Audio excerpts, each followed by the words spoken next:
الحمد للہ رب العالمین۔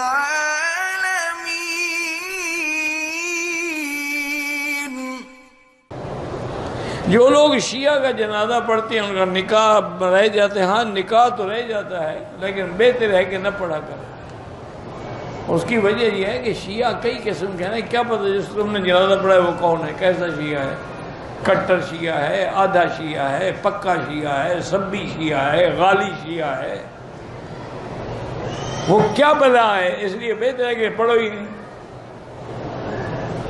ایک مولوی صاحب تھے، میرے دوست تھے، اللہ عالم مدت ہو گئی ملاقات ہی نہیں ہوئی۔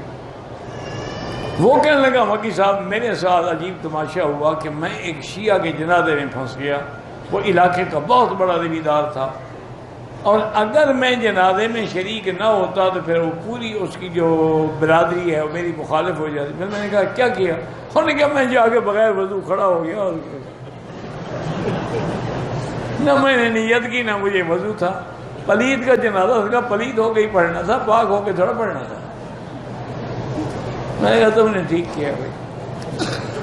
وہ بڑے اساتذہ تھے، بہت اچھے آدمی تھے، اللہ ان کے زندہ ہے تو صحت دے، اور فوت ہو گئے تو درجات بلند کرے۔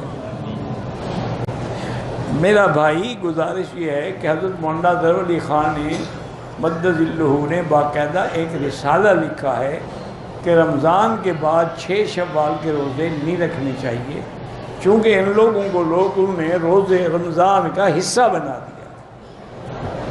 گویا وہ یہ سمجھتے ہیں کہ 6 روزے میں رکھے تو گویا رمضان ہی مکمل، تو پھر تو مہینہ 36 کا ہو گیا، 36 کا مہینہ تو ہوتا ہی نہیں۔ صرف انہوں نے نہیں فرمایا ہے، بہت سارے علماء اس کے، وہ کہتے ہیں اگر رکھنا بھی ہو تو فاصلے سے پورے مہینے میں کبھی کبھی رکھ لو، متواتر 6 اکٹھے نہ رکھو۔